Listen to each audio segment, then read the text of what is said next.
Welcome to another edition of the Basketball Teacher Podcast. Our mission is to bring you discussions on a wide array of topics in the coaching world to grow players on and off the court. You can connect with us on YouTube, Facebook, and Twitter, and also reach us directly through email at basketballteacherpodcast@gmail.com. Now, here's your host, Coach Mike Hernandez. Welcome back, everybody. Thank you guys so much for joining us here for another episode. Wherever in the world you guys are listening to us from, whatever platform you are listening to us guys on. As always, thank you guys so much for the support. Thanks for sharing this around. Thanks for listening, for the kind messages, for the emails that you guys sent. Really appreciate it, and really appreciate that continued support as we enter year 3 coming up pretty soon. So that's pretty exciting as well. This is fun because this wasn't exactly a topic that I had on my radar, and then when it became on my radar, I was like, no, this is great. This is a really good one. This is a really interesting one, and one that maybe a lot of you coaches have experienced, and if you haven't, you're probably going to experience sometime in the future in your coaching career. We're going to talk today about incorporating freshman players at the varsity level and all of the benefits, the challenges, and everything that kind of goes into incorporating those freshmen, getting those 14, 15-year-olds in those meaningful minutes at the varsity level. And as we all know, as coaches, we're always cycling players in and out. And I know that we love to have our senior leadership and have a bunch of our upperclassmen, but sometimes we just get a group of juniors and seniors that get cycled out. And then we got a lot of freshmen and freshmen who can play and grow into that varsity level, and we put them in there and we want them to grow and succeed. And if you find yourself in that situation, I think that this episode is going to be super helpful for you. And if not, just keep it on the back burner for when you do inevitably come across that situation. So joining me today is a coach who is gone through it and is currently going through it right now out in Chandler, a neighbor of mine, essentially, geographically. Chandler High School girls basketball coach, Coach A.J. Greenough. Coach, thank you so much for taking some time to join us today. How you doing? Oh, I'm doing great. Thank you so much for having me. I listened to the pod, and I'm just like all the coaches out there, just really just a basketball junkie that loves learning from other coaches, and really was excited about this topic because I was seeing a lot of stuff floating around there in the Twitterverse and on social media about this topic, and just really excited to kind of get into it and share some of my experiences. Like you said, I'm going through it this year, and just really excited for the chat. Let's go ahead and start, Coach, with your basketball and your coaching journey. What was the journey that led you to Chandler? So I'm actually from back east in a small town in Maine, Kittery. That's about an hour and a half north of Boston, and was a 4-year varsity player in high school. Got some college looks, and actually was slated to play some college basketball, but kind of like a lot of kids out there, just really didn't have a lot of support, and didn't really have a good feel for the academic side of it. So it really wasn't an option for me to play basketball. So joined the military. Once I fulfilled my enlistment, while I was in the military, I visited Tempe, Arizona, and ASU. And I was like, man, it's sunny weather. I'm from Maine. I was in the military in Wisconsin, cold on top of cold. I was like, I'm ready to try some heat. So went to ASU, graduated, did my teaching program through ASU. And then like a lot of us, wherever we go through school, it's easy to get certified and stuff like that, and just started laying down roots. And I'm in year 16 now of coaching varsity basketball, and have a few years of junior college sprinkled in there as well. So, as somebody who grew up in the Midwest, I hear what you're saying about going to Arizona. Wow, it's pretty great here. Sun's pretty nice. A few winters, you know how it is. You start going for those winters back east and back in the Midwest, and it got pretty old for me pretty quick. So I definitely understand that decision going out to Arizona. And so you've had a couple stops along your way before you were at Chandler, correct? oh yeah. I actually it started off in your district. So Phoenix working Union. at sister schools there. Started off my first year coaching JV boys. saw that there was a little bit more opportunities on the girls' side, so I hopped over and was a girls JV coach at Maryvale High School, and really turned that program. There's a lot of talent in that Metro Phoenix area, Mm-hmm. just not a lot of fundamentals. So something that me and the freshman coach, and you might know Coach Neal, he doesn't coach anymore over there, but Gerald Neal over at Maryvale, him Mm-hmm. and I worked really, really hard and really ingrained ourselves in the community, and really got with our feeder schools that feed into Maryvale, and kept talent. So we built that up. Luckily, with all that experience I gained there and knowing the Phoenix area, got my first varsity girls job at Fairfax High School, and was 4 year varsity girls coach there, and then got a few years on the boys side after that at Trevor Brown High School. Picked up a few years of junior college at South Mountain Community College. Wife and a young family really saw what the college life was like firsthand and all the time and effort. And I was basically told, but asked nicely to please return to high school. She liked the schedule, the timing. She was more comfortable with that. Yeah. Long story short, left college and then was an assistant That's, for a few years at Marcos under Dave Stark for boys, and then the Chandler job opened up, which is a blessing. My wife was teaching there; she teaches math, oh wow. and Yeah. both my little kids are at the daycare there as well. They have a little daycare for kids up until kindergarten age. So it was just really just a great fit, and love the community. The athletic department has been fantastic. The AD and administration, the principal, great to work for. So I couldn't really ask for anything more. But it was definitely a long road to get back into girls basketball. But being a father of two young girls now, my two daughters are 7 and 2 years old. I saw a lot of girls basketball in my future, so I was like, you know what, let's do it. Yeah, and for those listening who aren't aware, your coaching journey, at least in the Phoenix area, you went for the whole valley. You went you Man, went west to east, west to south, mountain to east. You covered the whole Phoenix Valley. No, that's funny. Speaking of being at Chandler, I know that you are in quite the region. You're in 6A. I know, I believe 6A Premier, if yes. I'm correct, which is no joke. That is an incredibly competitive, incredibly tough in the best way possible region that you're in. So I wanted to ask you about, what's the key to staying successful and competing and performing at a high level when you're at a region with teams that are really, really well coached and with a lot of talent. What's kind of the secret there to maintaining and keeping pace and competing with those high level teams?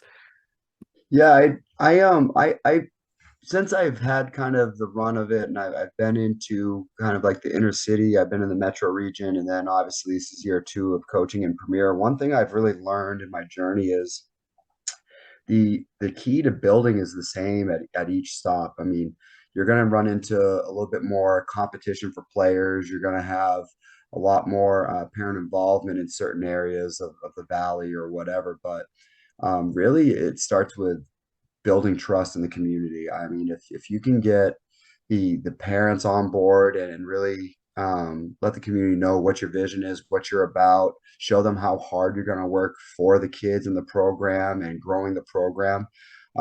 That's what really builds the buzz, and that's the key to keeping your feeder school talent. In Arizona, we are open enrollment. So any freshman anywhere in the valley can choose any high school. They can travel 30, 40 minutes to get to school if they can make it every day and stuff like that. So really it's making sure that you have that great reputation in the community where parents and players they don't feel the need that they need to leave their local school, that they're going to get coached up, they're going to get opportunities, they're going to be seen, they're going to play the best talent. And I Mm, really think in that premiere, like you said, last year we have 6 teams or 5 teams, I'm sorry, in our conference, and in our region, I'm sorry, and all 5 made the playoffs. So that's the team. We only had 3 out of the 8 region wins, and the team that was below us didn't win a single region game and still made the playoffs. So that Yep. shows how tough it is and how we kind of we beat each other up and we get a lot of PowerPoints for it. Arizona uses the PowerPoint scale to determine playoffs and seeding, but that just that competitiveness and stuff like that is just it's a juggernaut, man. It's no breaks every game. You gotta play a game and you might have another one.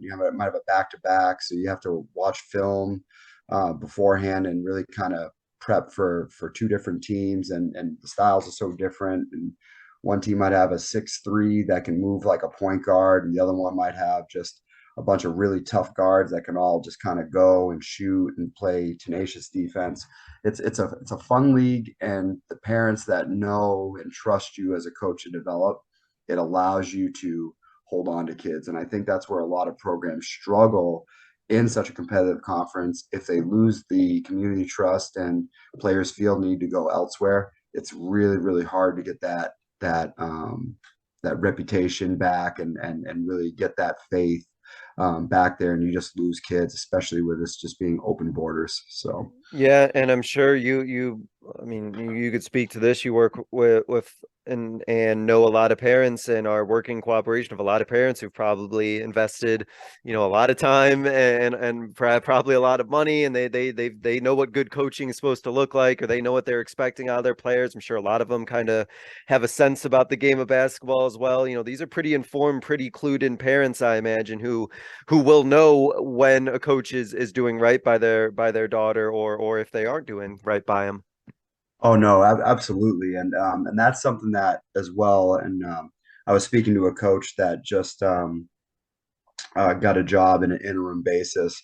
And the thing that I really recommended to them, it's a rebuilding program, and they're probably not going to be very successful. But I was like, hey, listen, the biggest thing you need to do right now is take care of your current players. It's going to be a rough year. Make it as enjoyable for them as you can. You want to keep things positive. You want to teach them the best you can, but you also want to make sure that it's an enjoyable experience, because you're probably not going to be that successful this year. But success is going to be measured on the buzz you generate in the community, and you have kids excited to come back that maybe they didn't weren't successful this year, but they see the light at the end of the tunnel. They trust your vision, they trust everything like that, and get your booster club established. I can't tell you how much I missed a booster club and having some quality parent involvement. How much it really takes the burden off us as coaches when you have um, uh, 7 to 10 individuals that are dialed in to help you grow the program to new heights. So this year is my first year of really having a fully functional booster club, and I'm just so blessed for it.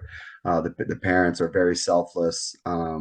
It hasn't been too often that I've had people in a program that's worked harder than me. I think I might have that this year. Oh yeah, nice. So I mean, it's just one of those things where in doing something like that, you really need to make sure that you have all your things in order. I mean, it's going to be organized chaos. It's going to be real stressful. The first couple of years, you're implementing these things and really putting yourself out there and running camps, running clinics, and you're wondering if it's really making a difference. But once you see those kids come in, and once you start hearing the buzz about how you're building something, it's truly amazing, and it's all worthwhile.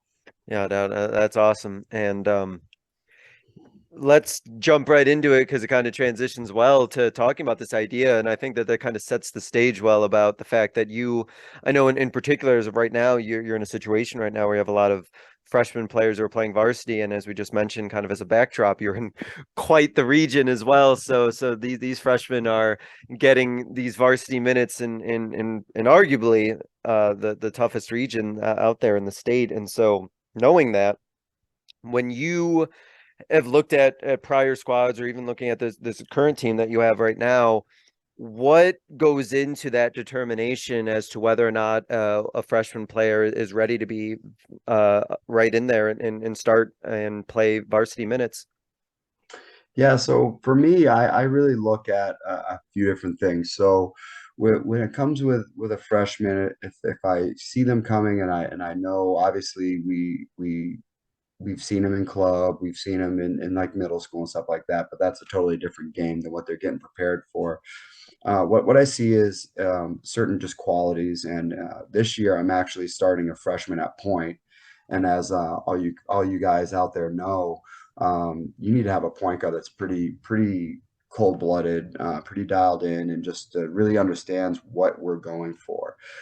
So with something like that, or starting a freshman period, you really wanted to see how they compete with what you have coming back. And I'm really big on competition and everything being earned. So I'm I know that out there is there's some preconceptions like, you can't start a freshman on varsity, it sends a bad message. I really believe that if you get that freshman early enough, they enroll in your school and they can play a summer program with you, they earn whatever minutes they're going to get. So the way I kind of transition it is, we have these freshmen, they get enrolled, they join our summer program, and we mix up the rotations. Mm-hmm. So some games they might start, other games they might come off the bench. But really, if they're a transcendent talent that is truly ready for varsity basketball as a freshman, they're going to make their impacts off the bench. They're going to make their impacts starting. They're going to really earn their teammates' trust. Not only are us as coaches, but the players that they're competing with time for, that are upperclassmen, they're seeing how productive they are or unproductive they are, and then they're learning what the season's going to look like, and what the talent is looking like, because all these kids, they're evaluating each other just like we are.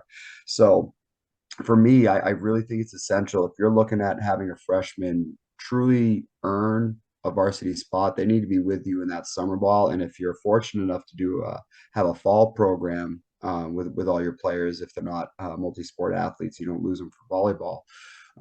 Having them really play in those fall league games and earn their minutes. I'm really big on, I'll never tell a freshman that's incoming, I don't care how good they are, I don't care how involved the parents are. I'll never tell them that they're gonna just be the starting point guard.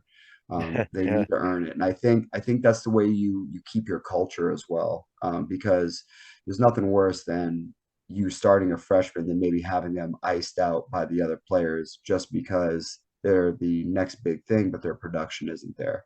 In my experience, when the production's there, the seniors, the juniors, or any of the upperclassmen in the program, they see it and they want to support a really talented player. So So let me ask you about that question, because that's actually a thought that came to my mind now, is that you're in a situation where for some of these particular freshmen, or probably all of them, right? You've seen them in camps, you've seen them in middle school, so you have a sense already of what they're going to bring to the table, and what they potentially could do as freshmen in your program.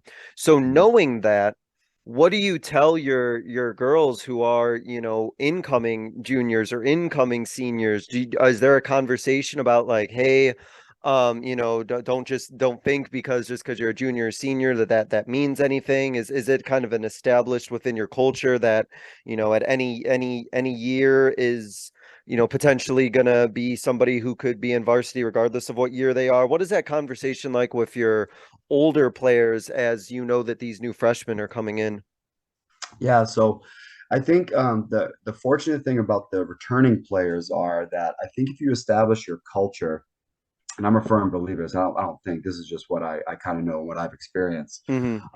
If you have that culture of everything is earned and everything's a competition, we play a lot of small games and stuff like that, and we try to make as much stuff in practice as competitive as possible and as game like as possible.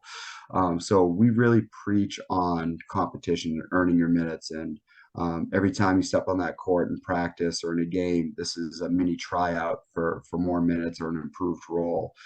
So the older girls, they really get it, and I Yeah. really think it depends on how the freshmen perform in the summer for you and in the fall.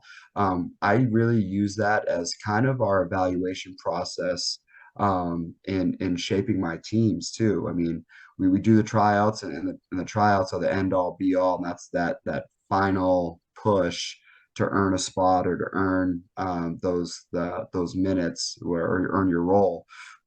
But the spring and the summer and the fall basketball, that's just so big on kind of generating your culture and really just getting a sense of who your team is, what your identity is, and then what types of stuff do we need to install to make them successful. And that includes kind of juggling your lineup and what kids would be best in this role.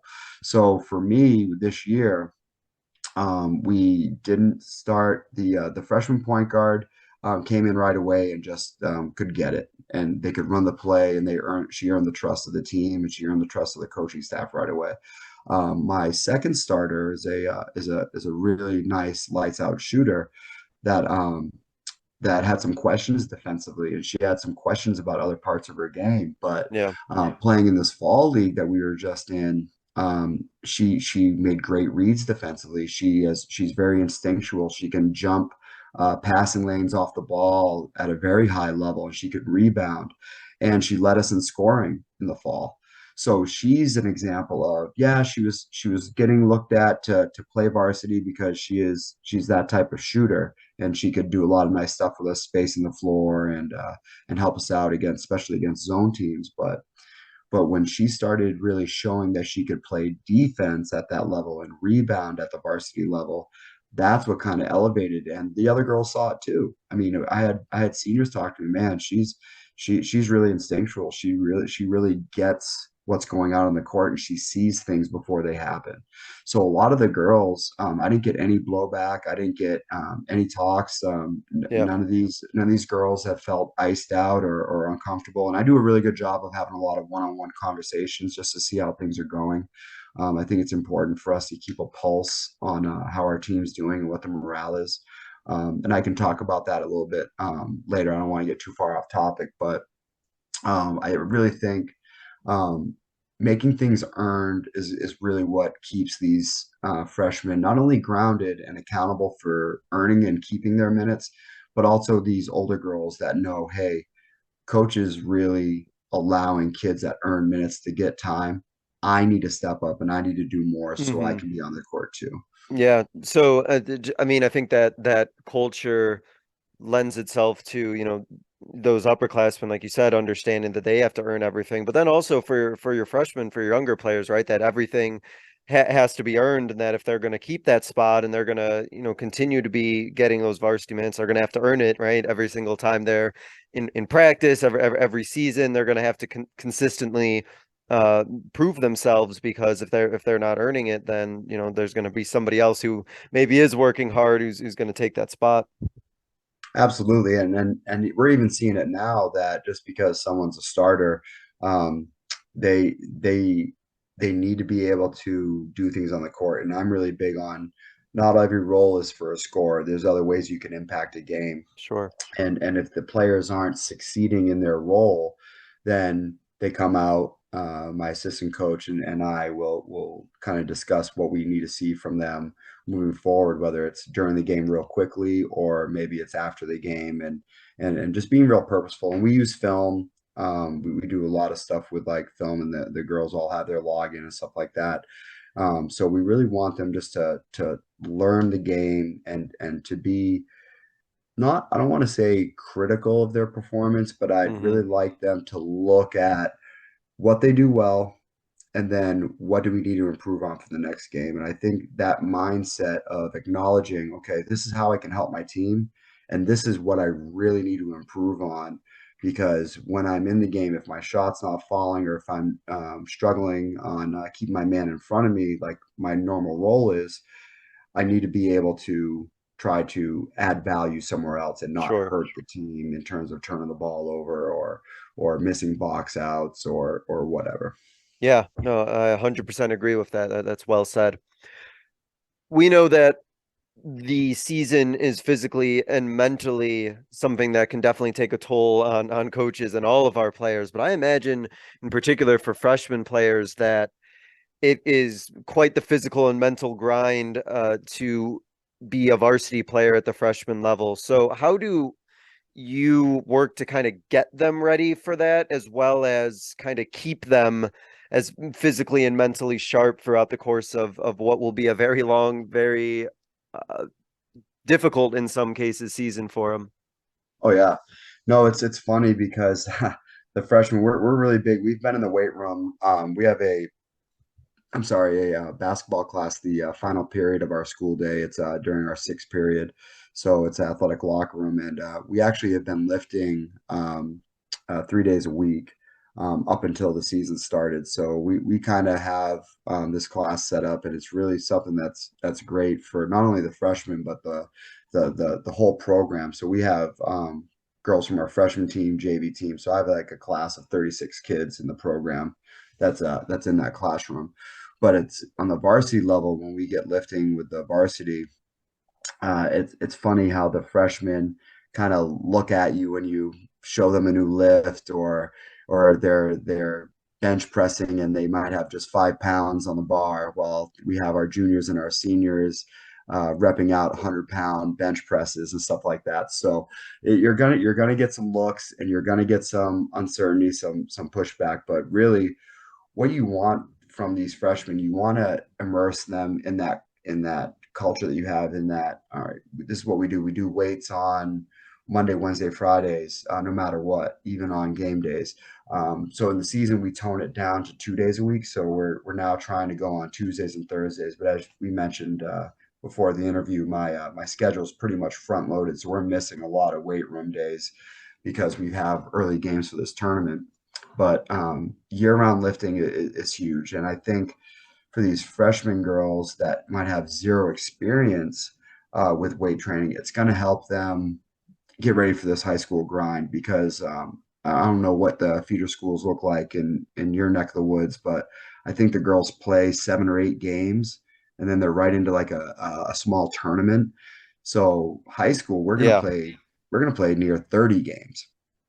So if these guys don't have their bodies ready for the pounding and the physical grind of varsity basketball, especially in the big school conference, the 6A conference in Arizona, they're going to get beat up. They might not make it. They might have their body break down. So for us, trying to get them physically prepared is a huge deal, because not only are they trying to put on weight and put on muscle, I mean, they have to look at their nutrition in a different way. They need to get sleep. They might have more homework now than they've ever had, because a lot of my young ladies, I'm very blessed this way, but a lot of them are taking high level classes, and they have some pretty good academic rigor. So with them, we really try to support them and not keep them around too much. Like I said, I'm blessed with that 6 period class. So I can start my practice for the first hour during that last period of the day. And then we go for an hour after school. And then if we're not doing film, or if we don't have a lift, I send them home.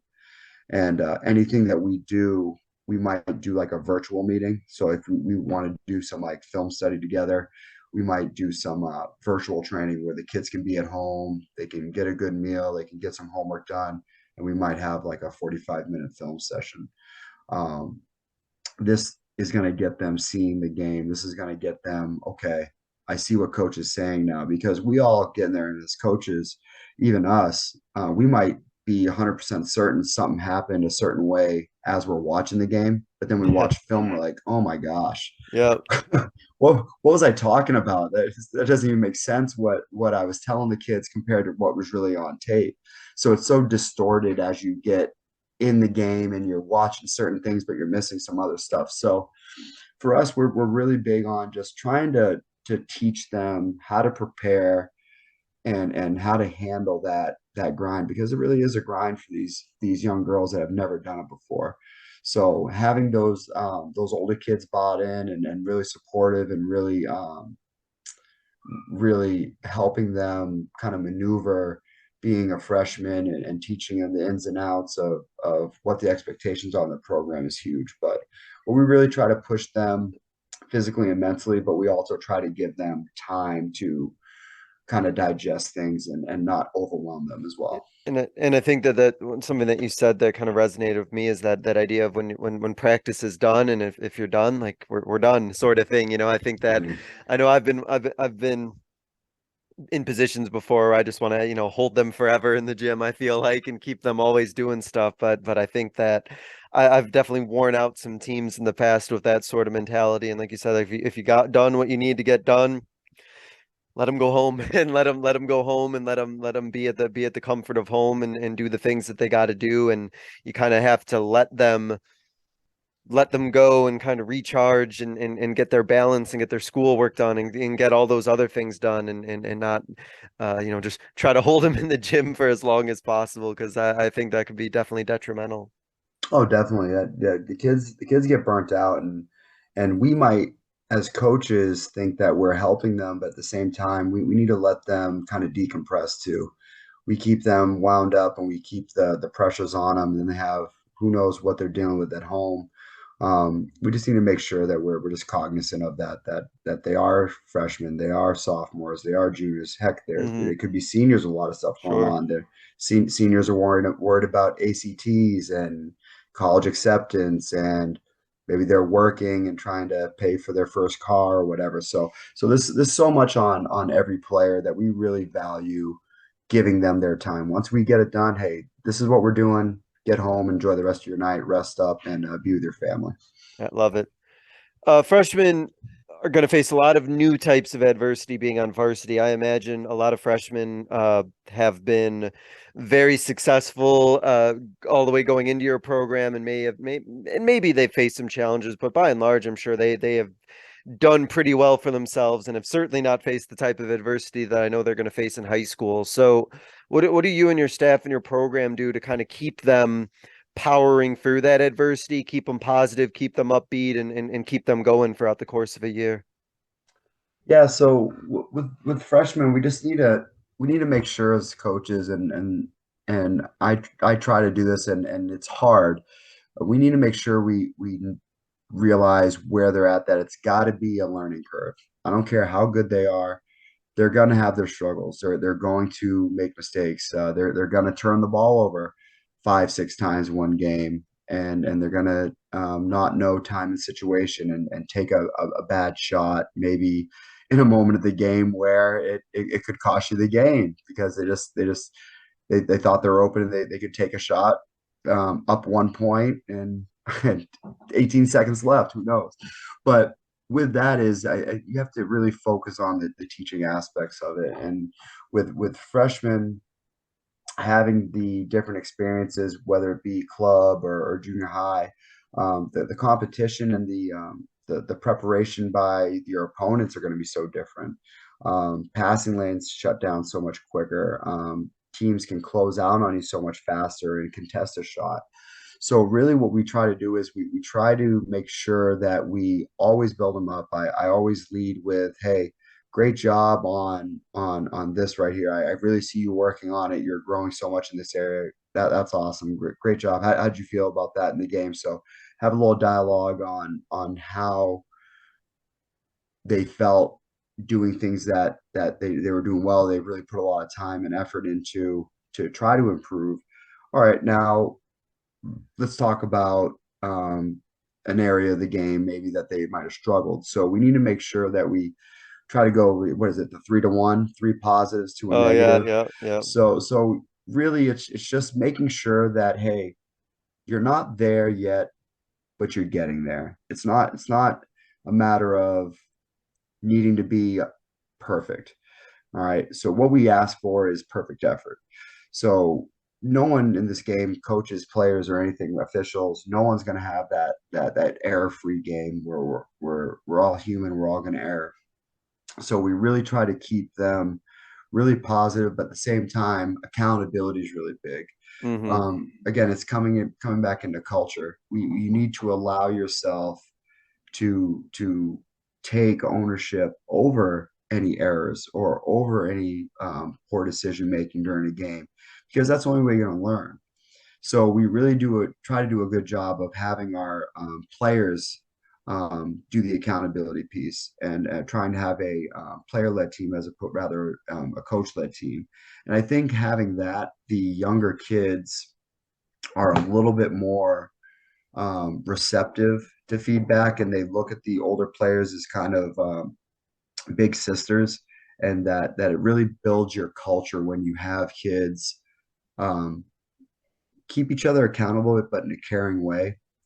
with coaches kind of following up behind, making sure everything's good. So with the varsity season coming up and with 30 games, 25 to 30 games on a typical season, where we're going to have these peaks and valleys. So we try to do lunches with kids. So I've already had this is a young season for us in Arizona. We start kind of early, so we had tryouts on November 1st, and we just played our first game on the 18th, I believe, last Friday. So, but I've already had lunches with 8 of my players and just checking in. So it really, we don't really talk a ton about basketball. Yeah. We just talk about, hey, how your class is going. How do you feel? Do you have any concerns or anything like that? It could be about basketball. It could be about school. It could be about maybe a difficult situation in a class, whatever. I just want to see kind of where they're at mentally so I could maybe tweak some things and some deliveries that maybe we can adjust in practice. So maybe be like, hey, how do you feel about the coaching? Are things happening too fast and stuff like that? So Hmm. I really try to keep it, like you were saying, for conversational, and just really try to learn kind of where they're at and how can I best help them navigate some of these peaks and valleys. Because when things are going great, no one wants to talk. Everyone's feeling great and whatever. But when things are bad, that's when it's really tough to maybe open up and maybe tell someone, especially a coach, how you're feeling. And I think these one-on-one situations where you could do maybe a lunch here, or maybe you could do maybe a short meeting after practice and kind of make it fun, or maybe ask a player to stick around and get some shots up where you can kind of pick their brain as they're getting shots up or whatever. So little tricks like that, I think, can really go a long way in helping a new player, especially a freshman who's never done any of this before and is kind of unfamiliar with the program, how to navigate. And I imagine that for sometimes for you as a coach, right, you maybe have to like stop and kind of catch yourself and try and, you know, take that deep breath and remember that they're freshmen too. I know sometimes for me with my younger players, I really have to find myself, trying to remember that they are like, okay, just a freshman, or in some cases just a sophomore. And like the way I'd approach that conversation to them is going to be a little bit different than my upperclassmen, where I know sometimes I have to catch myself and make sure that I'm aware of that and not trying to put, senior values onto a freshman player. Is that something you've ever had to go through yourself? Oh, that's daily. Yeah. And I really think that and it's not only just the youth. I think that as coaches, we get so excited and we see the flashes, right? Whenever we see the flash, I mean, our minds go a mile a minute of where this can go and how we can improve on it and stuff like that. Whereas the player themselves or the team really might just be, no, it's just going to be a flash here or there, man. We're going to have our growing pains and stuff like that. So because it is a process, I mean, doesn't matter what age. It's really on based on experiences, right? Yeah. You don't know until you know. So with these guys, I think tempering your expectations um, is a good thing for us as coaches, but I really try to not do that with the players. I want the players to dream big and to prepare for the biggest moments. But for us as coaches to tell them like, all right, we need to be okay with so and so turning the ball over because what they do for us when they are productive and they are making good reads is far more beneficial not only for us now but in the future in terms of their development and what they're going Hmm. to bring to the program. But it's definitely something that's got to be a fine balance because you want to give players leeway, you want to give kids the freedom to grow, but at the same time we're still trying to make it a positive team experience in terms of being as competitive as possible and trying to win as many games as possible so we can make the playoffs. So it's really that fine balance of are you going to be a teacher or are you going to be a winner? I think you can do both, but Yeah. it's definitely something that you just need to almost go on case to case. I'd love to say that I could give anyone a definitive answer, but I'd be lying out my teeth. It's more of just a feel thing, in my opinion. Yeah, it's interesting that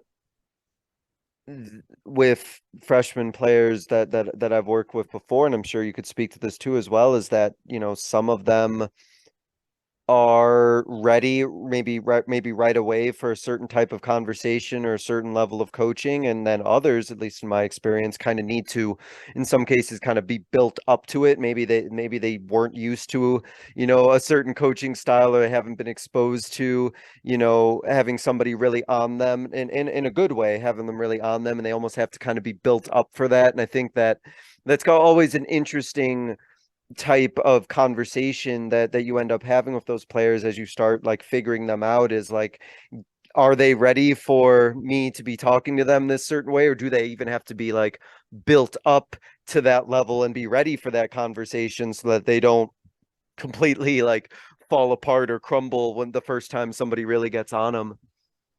Yeah, and I really think that's a great point because um, say what you will, and I know everyone has their own thoughts on this topic, but with with club basketball kind of going kind of blowing up these past 10 years, 15 years, at least out in Arizona, I mean it's huge. Hmm. The kids really aren't they're coached differently. And in high school, I don't want to say the expectations are higher, but at the same time, we're coaching from a spot where we're trying to get the most out of the player and the team at the same time. Whereas club, sometimes it's a collection of talent, and with club coaching, you got parents paying a good amount of money, like we talked about earlier, and so the coaching can't be as maybe as direct and in your face because out of fear that the kids might jump to another club if they're not having fun or if the victories aren't coming or whatever. I think with high school, those direct conversations and the style of coaching is a little bit different just because the climate is going to be a little bit different. So I totally agree that all the kids that come in as freshmen, some of them might not ever has been as coached as direct. And I don't want to say hard because I know every club coach out there is coaching their kids hard and instilling their values and their ideals and everything like that, but it's just a different form of messaging, I think, when you get to the high school basketball rather than the club messaging. So some of the kids might really struggle on the directness and the delivery and how quick that it needs to happen if they're going to stay out on the court. So For no, I sure. definitely agree there. And I think it's knowing your players and kind of knowing their personality. I mean, you don't want to blow up a kid that really takes everything you say to heart, Yeah, like you would a kid that can kind of take a butt chewing and then look at you and go, "Got you, coach." So it's just two different communication styles, totally. hmm.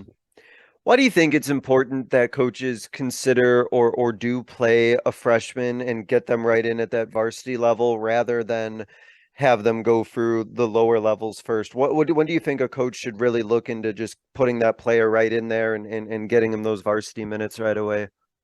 Yeah, I'm pretty passionate about this one right here, and the it almost seems kind of common sense, but at the same time, it goes against some kind of old school doctrine, kind of unwritten rules, if you will, about um, players, quote unquote, earning it or whatever. In my opinion, and how we run our program is if a freshman is at the same level as a senior, I think not only do you owe it to the freshman that's coming in with no high school experience that has put in the work and is right there with a varsity player or senior that has maybe 3 or 4 years going into year four experience under the belt, but you owe it to the program too. I really feel like you need to, the only way to be quote unquote fair is to be subjective. And the way to be subjective in figuring out how your roster is configured is you want to play the best players. So for us, like I said, it all comes in down into culture. The players all know you got to earn your time. We have a player that is going through just some family stuff in terms of traveling for the holidays, and they're going to miss some time for this tournament we're playing right now, this Thanksgiving tournament. And I just had a really direct. They came to me, and I could tell that they really didn't want to miss, but it's something they can't get out of. And they told me, I'm really sorry, coach. I could tell that they were hurting, but I was like, hey, I hear you. And I really feel like you want to be here. I don't think this is something you want, but we need to put our team in the right situation in terms of being ready for this bracket play on Friday. So if you're not going to be here Friday, then that's going to diminish your role in Monday, Tuesday, Wednesday, leading up to, we have Thursday off, of course, for Thanksgiving, but leading up to Friday's bracket play. So we're going to have to go with someone that's going to be here for us for the starting role for this week.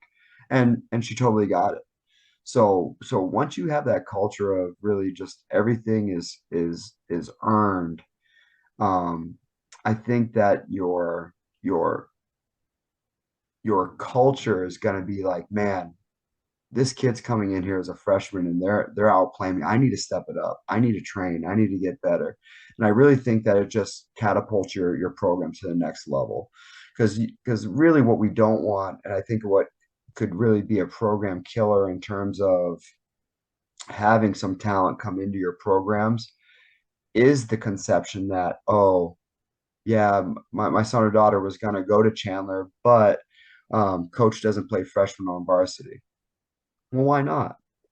I mean, if the freshman can beat out half your varsity roster in terms of skill and performance on the court, why wouldn't you want that freshman there pushing your older kids, having them try to hold on to their minutes or battling for time or position or whatever in the roster in the depth chart?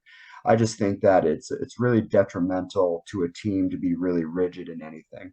I'm the type of coach that really doesn't even have a set offense until I see what types of players are going to be in our summer and fall programs, because I believe that we should be flexible to what our players' skills are. Nothing could be more detrimental than, all right, yeah, we should be a running team. We're not very big, but I really like to play inside out basketball and work through the post. Well, if you don't have a post, then what are we doing? We're just kind of spinning our wheels here, and the kids aren't going to have fun. They're not going to be successful, and you're not gonna really enjoy it. So, for me, I really think that coaches should consider playing freshmen only if they have gone through um, the trials and tribulations that you might put them through in terms of a summer schedule, a fall schedule, or beating someone out in tryouts. If that's the case, and they're competing or beating your juniors or seniors, I think you owe it to your, not only your players, but the school, the program, and Hmm. the community to put those kids in there. And I think kind of what you said too about how if there was that expectation, right, at like Chandler, like we don't play freshmen, you also I Mhm. think have that effect, right, where players then as they go from their junior or senior year will have this kind of built-in expectation that they are going to play just because if you had never established that freshman would never play. And I think that that could be, doubly as bad when there's that even if it's like subconscious, that like feeling of Mhm. entitlement because, right, of believing, well, coach never plays freshmen, so obviously me as a senior, I'm going to definitely play and start and get a lot of minutes. Yeah, and think about it, because we've heard this whole thing, and we're all pretty versed in this. Everyone says, well, what about the freshman entitlement? You're going to make their heads too big. Well, like you just said, that was a great point. Those seniors and those juniors, well, it's my turn. I can Hmm. coach now because I'm the big dog on campus, and coach only plays juniors and seniors. Those freshmen, even though they're giving me fits and giving me buckets in open gym or in summer league and fall league or whatever, they're not going to play anyway. So I really think that it's entitlement is the enemy there. So whether it's going to be you overpromise a freshman and play them up, I think that's detrimental. But if you have a hard set rule of, oh, I never play freshmen, I think that's just going to be, especially nowadays where everyone, like you said, is so much more informed, and parents are putting a lot of time into training, into club. They have a lot of people in their ear telling them what their kid is and what their kid isn't. If their daughter or son is a outstanding talent that can really help you on the varsity level, I think you owe it to them and your school and your program to let that happen and let that competition go. I mean, if they work their way up into a starter, great. If they work themselves into a role player, have them play varsity and JV. And Hmm. we have 4 freshmen on varsity this year right now. Um, 2 of them are starters, and then 2 are bench players, and they have a varsity role, and they're actually doing really well in the role. But to give them the type of minutes that I think they need to develop so they can turn into potential starters for next season and the future, they need those JV minutes. They need to be able to run a team. So I think being flexible and taking it case by case basis is really the best recipe with evaluating if a freshman's ready to play varsity exclusively, to swing between JV or varsity, or maybe you had some high hopes for them and they just kind of show they need more seasoning. Maybe they play just JV their freshman year, Yeah. depending on your evaluation and just how they fit in the team and how they mesh with what you guys want to do. Hmm. Real quick, I wanted to get your thoughts on this before we start hitting our concluding segment, because this I know is a big, it's definitely big in the basketball world, especially as you mentioned before, with a lot of club and a lot of AAU. Um, and that is with your players who are getting a lot of these meaningful varsity minutes, and I'm sure many, if not all of them, are playing club, and then they're getting a lot of just basketball in their life. How do you kind of manage, or what do you think you might be doing in the future to kind of keep these players from facing that burnout and just that exhaustion from playing as much as they do, that it seems like is really prevalent in all areas across the country of basketball? Yeah, I'm actually so I'm from the state of Maine, like I said, and I was actually a multi-sport athlete. So with that, I really got I kept my love and my passion for the game when it was basketball season or if it was time to play summer ball. I loved it. I was ready to go. But when it was football season or baseball season or track, we love that too. So really what I try to do when I'm encouraging my players, we're very fortunate here at Chandler. Our girls track team has won. I don't want to misquote the number because Coach Richardson's doing a great job and he's a legend. But I want to say they won something crazy like 6 out of the last 7 state championships for girls track. I could be misrepresenting it, but I know the girls program the last like 14 years has 11 track titles. Yeah. So we have an amazing kind of resource there. Girls flag football starting up here in the state of Arizona, which we're all really excited Yeah. for. So really what I want the girls to do is I really encourage them and I talk to the parents and I tell them how important this is. When the season's over, no basketball for 2, 3 weeks. Just go be a kid, go to the movies, go have fun, give your body a rest. Um, I'm also a big proponent on fewer games for club. I'm talking to these parents now, and I'm like, man, I think club is great, and I think it does really showcase talent and ability, and you get these collections of kids, these all-star teams, and they can do some great things together. But I don't think kids need to be playing 8 games in a weekend for 3 months straight. Just the wear and tear injuries. We're seeing ACLs, we're seeing meniscus tears at an all-time Yeah. high. So I'm really trying to educate my parents and my players about let's be purposeful with our training. Let's make sure we're getting the most out of our money. Let's make sure that we're giving our body the chance to recover and rest and grow.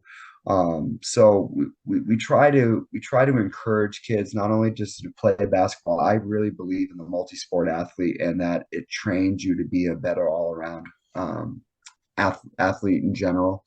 But I also try to educate the parents on just like wear and tear injuries. So we go over a lot of how to prevent and what we need to train to avoid ACL tears with Yeah. female sports and athletes.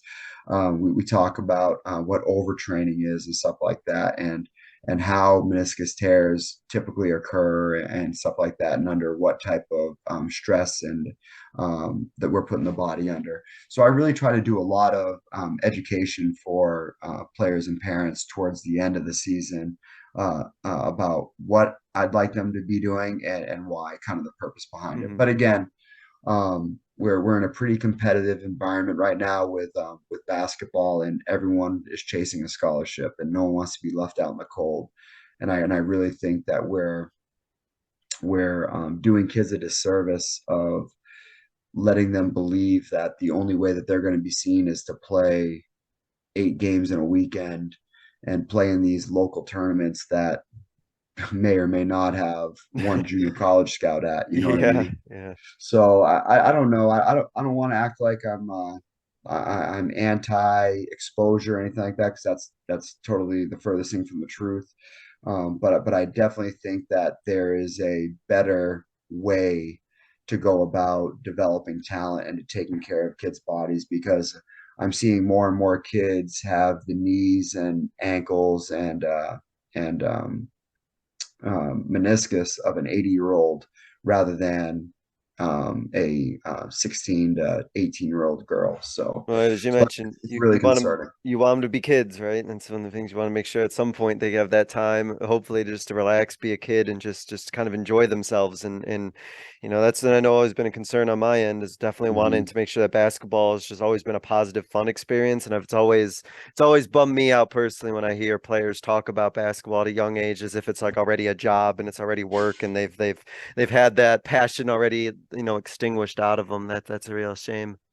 Yeah, absolutely. So it's just something I think parents, I'm really hoping that the culture kind of shifts a little bit, Hmm. but we'll see. I mean, the more that social media kind of glorifies playing every weekend, and all these people are promoting their offers that they got at these events, it just kind of perpetuates it and fuels the fire. So we'll see where it goes, Yeah. but I try to do my part and just educate my players and parents. As long as they've Hmm. heard the information and have it, I mean, that's all we could really hope for. For sure. Coach, to wrap up, there's a couple questions I ask every guest, so I'll go ahead and get started here with this first one. Thinking back on your coaching career, I know there's been a lot of stops along the way on it, but what is a moment from your coaching career that you think others listening would be able to learn from? I think being more selective of positions, for any young coaches out there, any assistant coaches, um, don't be too quick to jump at any opportunity. Do your research, speak to people in the community, take a look at the administrative side, what the school culture is like, stuff like that. Something that I wish maybe I had done before jumping into high school. College was a something that I wanted to do when I was younger, and I waited until I was married, and then that kind of came off the table. So make sure that as a young coach, really sit down and really plan out kind of what are your dreams, what would you like to get from it, and talk to people that are a little bit older, that have been in coaching a little bit, and get some guidance on them about what you might want to look into. So that's something I wish I Hmm. maybe did as a younger coach. Went to someone, had more of a mentor that could help me navigate applying for jobs, or even choosing the level that I wanted to begin my coaching journey at. Yeah, it's as I've heard that it's said before, right? Like every coaching opportunity or vacancy that opens up is an opportunity, but then also you want to make sure you do your research, right, and figure out why that opening exists in the first place. Why is it there, and well, what are the circumstances behind it? Because I'm sure that there are, and I know of some, so I'm sure you do too, of some coaches or newer coaches or younger coaches who did jump into that first opening or that position, and then I know ones who did that and never really got back into coaching after that because that experience just wasn't a good one or a positive one for them. And so, yeah, I definitely agree with doing the homework. You don't want to have that jump on that first experience and then have that not be good and kind of sour you on the profession as a whole. Absolutely. No, I couldn't agree more. To wrap up, Coach, every guest gets what I call a 60-second soapbox, though I do never set the timer. So don't worry, you can go longer than that. But it's a platform for you to kind of get out a final idea, a closing message, a closing thought, just something that you want to kind of go ahead and leave the listeners with. So it's very open-ended. I'm just going to go ahead and give you the floor and kind of let you take it from here and take it whatever direction you want to, Coach. You can go ahead. Hey, I really appreciate it. This has been so much fun. Something that I talk about with some of my fellow coaches and some of the people that follow me on Twitter and stuff like that is taking care of ourselves. I know no one could be as hard on a coach as we are, and that's not only mentally but physically. Make sure you guys are out there taking care of your bodies. Make sure you guys are eating. Make sure you're spending time with your family. These kids in our programs, they deep down they know how much we love them, we care for them, and we put into this basketball thing. But without our health and without our relationships with our loved ones, we're not going to be there to really service the kids. So make sure you guys are staying active, making sure you're trying to, if you can't hit the gym, make sure you're getting to your high school tracks, get some physical activity in, and really spend some time, carve some time out. Set dates in your calendar where you're not going to do anything basketball related. You're just going to carve out 3-4 hours a day on a Saturday and Sunday and just be with your families, because at the end of the day, that's what's going to fill our cup.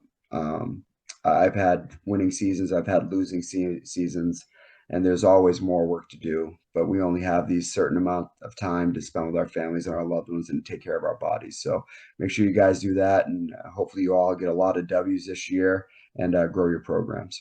Well, I love it. The physical fitness one, the call to fitness. I like that. In all these episodes, I don't think I've had anyone mention that before, but no, Well, that's super, super important. I started keto on Easter of last year. So up till now, I'm down 55 pounds, and Awesome. I'm down to just a little heavier than when I was in the military, but not much. So I'm feeling good. I got about another 6-7 pounds to lose, but I feel great, and it's something that's really not only helped me just physically, but even mentally. I just feel so much better. So I really I wish that for all our coaches, because I've been there, man. I've been the coach that's put on 25 pounds in a season because I'm stressing out about everything. I'm eating fast food because I'm running around watching game tape till 1 a.m. It's just not No healthy. way to So live. yes, I pray for each coach out there to try to take control of your health, and so you can enjoy coaching even more. Awesome. Coach Greenough, thank you so much for talking about this really interesting, really fascinating topic about freshman players at the varsity level. I think that there's just so many awesome opportunities that come with being able to coach freshmen who have that varsity talent, varsity work ethic in them, and it was a lot of fun to kind of pick your brain on it. I know I got a lot of notes down about this when I inevitably face this situation. So thank you so much. Best of luck the rest of the way, and as you mentioned before, stay in great shape and take care of yourself the rest of the way, Coach. Thank you. Hey, thank you so much. I really appreciate it. Thank you guys all for listening. This was another edition of the Basketball Teacher Podcast, and we'll see you guys next time. Thank you for listening to another edition of the Basketball Teacher Podcast. Make sure to connect with us on YouTube, Facebook, and Twitter, or reach us directly through email at basketballteacherpodcast@gmail.com. Take care, be safe, and we'll see you next time.